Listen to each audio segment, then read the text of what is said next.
Digital marketing నేర్చుకుని AI tools వాడుతూ డబ్బులు సంపాదించాలనుకుంటున్నారా? ఈ నెంబర్కి కాల్ చేయండి. నమస్కారం విజయ మేడం. నమస్తే శిరీష. మనకి అందరూ నచ్చాలని రూల్ లేదు. అలా నచ్చకపోవడానికి కూడా మన దగ్గర చాలా కారణాలు ఉంటాయి.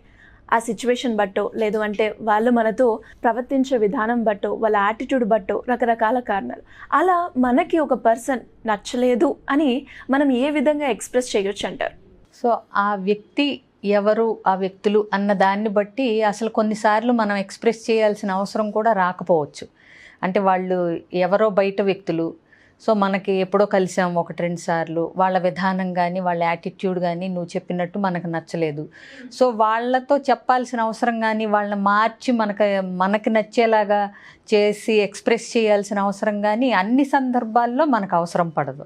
ఈ వ్యక్తులు ఎవరైతే మనకి కొన్ని నచ్చట్లేదో వాళ్ళ బిహేవియర్లో, వాళ్ళు మన ఫ్యామిలీ మెంబర్స్ అయితేనో, లేదంటే వర్క్ ప్లేస్లో మన కొలీగ్సో, లేదా మన చుట్టాలు, మనకి వాళ్ళతో మనం ఎక్కువ మట్టుకు ఇంటరాక్ట్ అవుతాము, వాళ్ళతో కలవాల్సిన సందర్భాలు వస్తూ ఉంటాయి అన్నప్పుడు మనకి ఇబ్బంది అనేది మొదలవుతుంది. అంతే కదా? అంతే. సో ఇప్పుడు కొన్ని ఇన్ఫ్యాక్ట్ ఏంటంటే ఎవరు పర్ఫెక్ట్ కాదు ఆ మాటకు వస్తే. అవును. సో మనలో కూడా కొన్ని వాళ్ళకి నచ్చకపోతూ ఉండొచ్చు.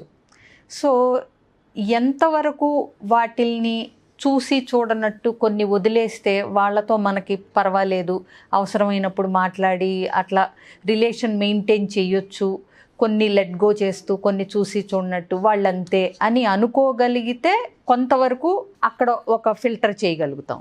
అలా కాకుండా ఇది వీళ్ళల్లో అసలు ఈ లక్షణాన్ని, అసలు ఈ విధానాన్ని, ఈ యాటిట్యూడ్ని అసలు నేను భరించలేకపోతున్నాను, వాళ్ళని చూస్తేనే వాళ్ళతో మాట్లాడాలనిపించట్లేదు, చాలా ఇబ్బందికరంగా ఉంటుంది, కానీ వాళ్ళతో రిలేషన్ మెయింటైన్ చేయాలి అనుకున్నప్పుడు పెద్ద టాస్క్ అక్కడ మొదలవుతుంది. ఓకే.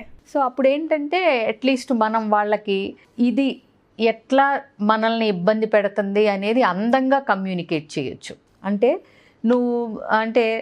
ఆ గట్టిగా నువ్వు మాట్లాడుతున్నప్పుడు నాకు ఏదో అంటే ఒక రకమైన ఫియర్ లాంటిది వస్తుంది, లేదంటే నేను చులకన చేయబడుతున్నానేమో అని అలాంటి గొంతుతో మీరు మాట్లాడుతుంటే నాకు తెలియని ఒక ఫియర్ లాంటిగా, యాంగ్జైటీ లాగా వస్తుంది. కాబట్టి మీరు నాతో మాట్లాడేటప్పుడు కొంచెం మీ వాయిస్ అనేది సరి చేసుకుంటే నేను కంఫర్టబుల్గా ఫీల్ అవుతానేమో ఆలోచించండి. ఏది వాళ్ళు గట్టిగా కనుక అరుస్తుంటే ఇది చెప్పగలరు అనేది ఒక ఆర్ట్ ఆఫ్ కమ్యూనికేషన్. అంటే ఏంటి, అవతల వాళ్ళు నొచ్చుకోకూడదు, మనకి వాళ్ళ వల్ల పలానా ఇబ్బంది ఉందనేది తెలవాలి, ఇది ఎట్లా చెప్పాలి అనేది ఒకటి.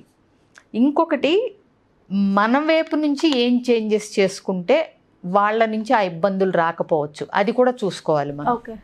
సో కొన్నిసార్లు ఏమవుతుందంటే మన విధానం ఏదన్నా వాళ్ళని ఇరిటేట్ చేస్తానో లేకపోతే చిరాకు పెడతానో ఉండొచ్చు. సో ఫస్ట్ అది కూడా మనం కనుక్కోవాలి. ఎందుకు అంత గట్టిగా మాట్లాడుతున్నారు, నేను మాట్లాడిన దానిలో ఏదన్నా మీకు అంటే కరెక్ట్గా అనిపించలేదా అని మనం అడిగామనుకోండి, ఇక్కడ వాళ్ళని మనం పాయింట్అవుట్ చేయట్లేదు, ముందుగానే మనది ఏదన్నా వాళ్ళని ఇరిటేట్ చేసిందా అనే క్వశ్చన్ మనం వచ్చినప్పుడు ఏంటంటే వాళ్ళు ఇంట్రాస్పెక్ట్ చేసుకుని అబ్బే లేదండి అంటే, అదే మీరు కొంచెం గట్టిగా మాట్లాడుతుంటే నేనేమన్నా అన్నానా అని నాకు డౌట్ వచ్చింది అని మనం అన్నప్పుడు ఓకే, మనం గట్టిగా మాట్లాడటం వాళ్ళకి ఇబ్బందికరంగా ఉంది అనేది అవతల వ్యక్తులకు అర్థమవుతుంది.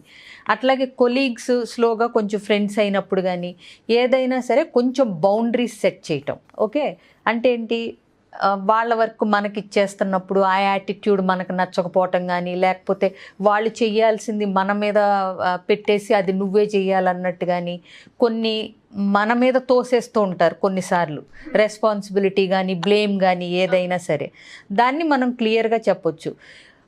మీరు చేసేది నాకంత కరెక్ట్ అని నాకు అనిపించట్లేదు, మేబీ నేను ఇలాంటి ఎంటర్టైన్ చేయను, ఇంతవరకు అయితే నాకు ఓకే, కానీ అది దాటితే ఐ కాంట్ టేక్ అనేది మన ఏదైతే తీసుకోలేమో అది వాళ్ళకి క్లియర్గా చెప్పొచ్చు, వర్క్ ప్లేస్ కాబట్టి. ఇకపోతే కుటుంబ సభ్యులు ఉంటారు, వాళ్ళది అంటే మనం చెప్పాలి, వాళ్ళకి అర్థం చేయించాలి, ప్లస్ దానివల్ల మనకి ఇబ్బంది రాకూడదు, వాళ్ళు హర్ట్ అవ్వకూడదు.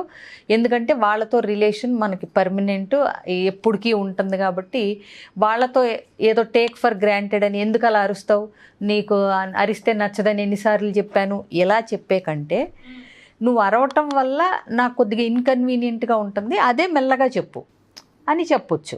లేదా 2-3 సార్లు అయిన తర్వాత నువ్వు ఇంకొకసారి కనుక అరిసి చెప్తే తెలియకుండానే నేను కూడా అరుస్తానేమో, తర్వాత మళ్ళీ నన్ను అనకూడదు నువ్వు అరిచావని చెప్పి.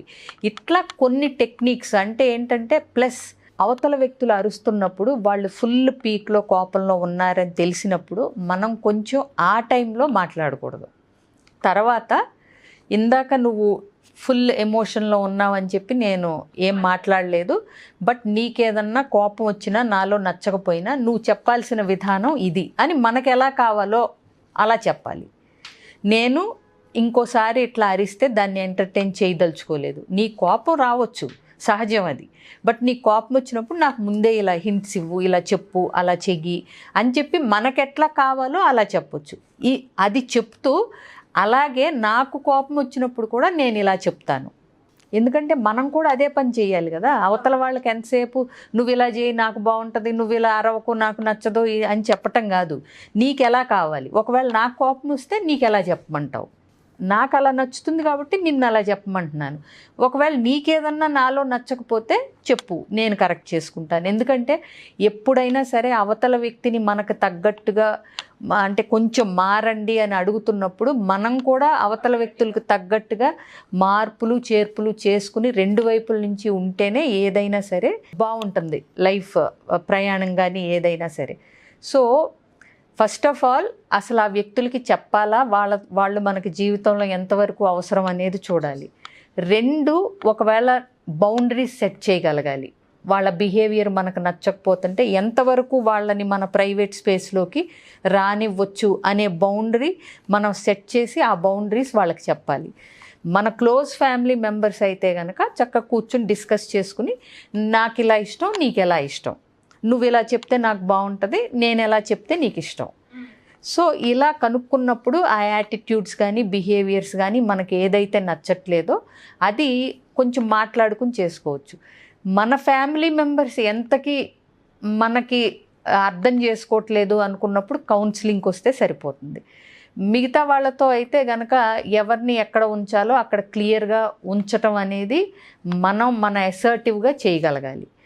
ప్లస్ ఫ్యామిలీ మెంబర్స్ అనేవాళ్ళు ఎప్పుడూ మనకు క్లోజ్ కాబట్టి మ్యూచువల్ అండర్స్టాండింగ్తో ఇద్దరు సెట్ చేసుకుని, సెట్ అవ్వట్లేదు అనుకున్నప్పుడు పెద్దల సలహా కానీ కౌన్సిలింగ్ కానీ తీసుకుంటే సరిపోతుంది. సో మరి ఇలా రకరకాల సమస్యలతో బేసిక్గా ఫిజియలాజికల్గా కాకుండా సైకలాజికల్గా ఎక్కువగా రకరకాల సమస్యలతో అయితే బాధపడుతూ ఉంటారు.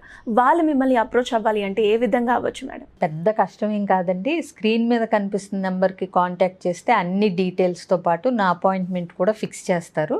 సో మీకు ఏదన్నా ఎలాంటి ప్రాబ్లం ఉన్నా సరే జస్ట్ స్క్రీన్ మీద కనిపిస్తున్న నెంబర్కి కాంటాక్ట్ చేసి డీటెయిల్స్ తీసుకోవటం. Thank you madam, thank you so much.